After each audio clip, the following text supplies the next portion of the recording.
Welcome to the BrainX channel. In this video, we will simplify the following two algebraic fractions before we move on to the grade 10 exponent work. So let's get started.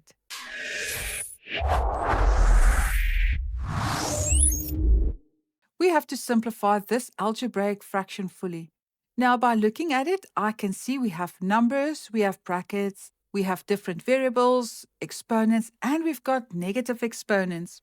Now, before we start with this, we are going to write it down, especially if you're in an exam or in a test, so that you can work from that. I know that I'm working with a fraction, so I'm going to draw my fraction line. Then I'm going to start with my numerator, and then we will deal with the denominator later. Now, in my numerator, I can see I have two factors. I've got this one and I've got this one. So let's do this factor first. Now, looking at that factor, I see that I've got this number here, and then I've got the brackets, and then this bracket is raised to the power of negative 2. Now, please note that this negative 2 only applies to this bracket. It does not apply to the 3. If I had to apply it to the 3, then it would have been inside the bracket. So I can just write 3 down here. What I'm going to do next is I'm going to write my bracket, and then I'm going to apply this negative 2 exponent to every exponent inside the bracket. I'm going to apply the law where I have a power that is raised to another power. So I'm going to multiply my exponents. Let me show you. I'm going to write down my base, which is m. I'm going to take my exponent, which is negative 1, and I'm going to multiply it with negative 2. So negative 1 times with negative 2 is positive 2, okay? Now let's take the next variable. I've got this n, the exponent is 2, and I have to multiply it with negative 2. And 2 times negative 2 gives me negative 4. Okay, and I'm going to close the bracket. I'm still multiplying, and now let's do the brackets again. Now again, we have this negative exponent, and I'm going to apply this negative exponent to each of these parts inside the bracket. So let's do that now. I'm going to write down my base, which is m. Then I'm going to take my exponent, which is 2, and I'm going to multiply it with this exponent. So 2 times with negative 3 gives me negative 6. Okay, now let's do the next variable, which is n. It is n to the power of 1. And 1 times with negative 3 gives me negative 3. And let's close the bracket. Okay, now my numerator is done for now. Okay, now let's deal with the denominator. Once again, I have an exponent that's outside the bracket, so I can apply this exponent to every part that is inside the bracket. Let's keep the brackets for now. Now, it's very important not to say 6 times 2. I have to square the 6. So 6 times 6 gives me 36. And now let's do the n. I keep my base. And now let's multiply the exponents. Negative 4 times with 2 gives me negative 8. Okay, now I've done the numerator, I've done the denominator. Now let's have a look at the numerator again. Can you see that we have this multiplication in the numerator? That dot means multiply. So whenever I multiply and I see that I have bases that are the same, I can actually add my exponents. So let's do that next. I'm going to start off by drawing my fraction line, and then I still can't do anything with this 3 for now, so I'm just writing down the 3. Now let's have a look. I'm multiplying m squared with m to the power of negative 6. When my bases are the same, I keep my base and I add my exponents. So let's add the exponents. I've got 2 plus negative 6. And to get rid of the brackets, I have to multiply this positive into the bracket. So positive times with a negative gives me negative 6. And that gives me negative 4. So now I know the exponent for m is negative 4. So I write down the exponent. Next up, I've got this n to the power of negative 4, and I have to multiply it with n to the power of negative 3. So the bases are the same. I keep my variable, and then I add my exponents. I've got negative 4 plus negative 3. So how do I get rid of the brackets? I multiply this positive into the bracket. So I've got negative 3. Positive times with a negative gives me negative. And a negative 4 minus 3, that gives me negative 7. So it is n to the power of negative 7. And what do we have at the bottom? Yes, we have 36, n to the power of negative 8.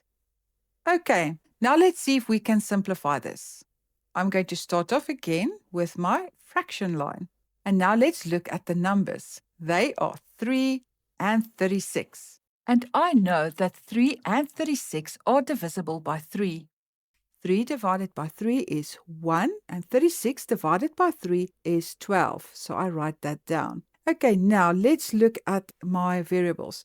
I've got m to the power of negative 4, but there are no matching variables at the bottom, so I'm just writing m to the power of negative 4 in my numerator. Now let's have a look at the n. I've got n in the numerator, and it is divided by this n in the denominator. So what is the rule? Yes, if my bases are the same, which is n, then I can subtract my exponents. So let's do that. I've got negative 7 minus negative 8. And to get rid of this bracket, I have to multiply this negative into the bracket. Negative 7 plus 8.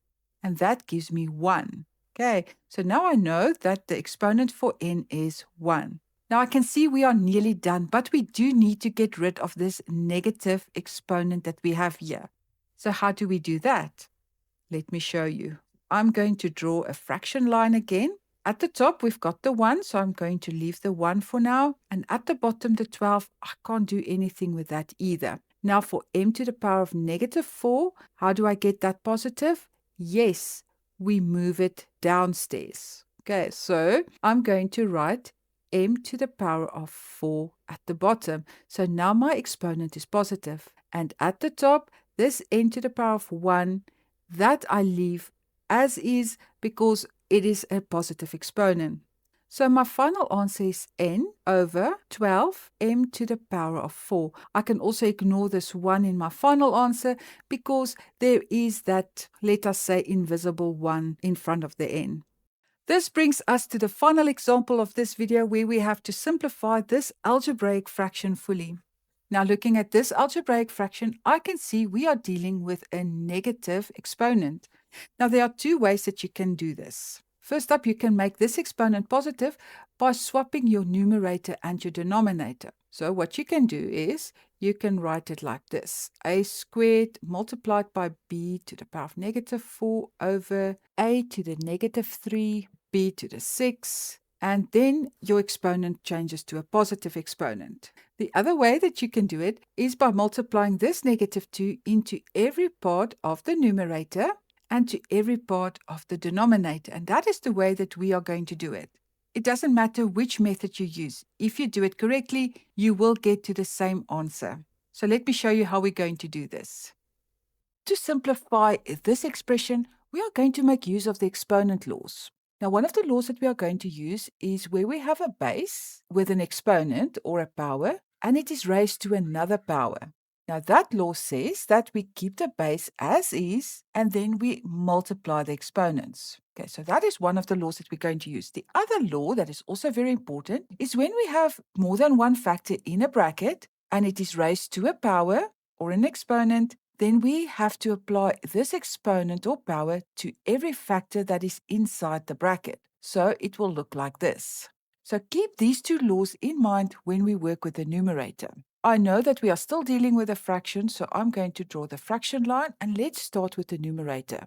First of all, I can see we have two factors in the numerator. So I know we are going to make use of this law where we have to apply this exponent to every factor that is inside this numerator. I keep my base, and now this law says we have to multiply the exponents. Negative 3 times negative 2 gives us positive 6. I'm multiplying. Now I keep my base, and now again this law, 6 times negative 2 equals negative 12. Before we deal with the denominator, let's consider this law, where we have a over b in brackets with an exponent outside the bracket. That law says that this exponent has to be applied to the numerator as well as the denominator, so it will look like this. So what this law means for this example is that we have to apply this negative exponent to every part that is in the denominator. So let's do that now. I take my base and I leave my base as is. And now let's apply this law again. 2 times negative 2 gives us negative 4. We are still dealing with multiplication. Then we take this base and we leave it as is, but we multiply the exponents. Negative 4 times negative 2 gives us positive 8. So now I got rid of the brackets and this exponent. Now I'm not done yet with this fraction. I still need to see if I can simplify this even further. Now we only have factors in the numerator and the denominator, so I can check if we can cancel anything, but there's nothing that is similar, or there's nothing that is exactly the same, so I cannot cancel. So what I can do is try to use another exponent law, and that law says that if I'm dividing and my bases are the same, then I can keep my base and I can subtract the exponents. So let's see if we can do that. Here I have a to the power of 6 divided by a to the power of negative 4. So here I'm dividing. My bases are the same, so I can subtract the exponents. And it is the same with this one. I've got two bases. I'm dividing, so I keep the base and I subtract the exponents. So what I'm going to do is I'm going to write my base a, and then I'm going to subtract the exponents. Let me show you. 6 minus negative 4 becomes 6 plus 4, which gives us 10. When I distribute the brackets, it is negative times with a negative gives me positive. Okay, so I know that the exponent for a is 10. After dividing the a's, we are left with a in the numerator. There is no a factor left in the denominator, so I write 1 at the bottom. Remember, writing a over 1 is the same as writing a. Okay, now let's do b. Here I'm dividing the b's. That means I have to keep the base and I subtract the exponents. We've got negative 12 minus 8. Negative 12 minus another 8 gives us minus 20. So I know that my exponent is minus 20 or negative 20. What is left over of that b at the bottom? Yes, a 1. Okay, doesn't matter if you do it with the fraction or without the fraction. It's just easier when you're dealing with negative exponents to see where all the negative and the positive exponents go. So what I'm saying is that it would also be totally fine if you just did this without writing the fraction, as long as you know that you still need to take that down below the fraction line. But now I can see there's a fraction line, and that's why I did it like this.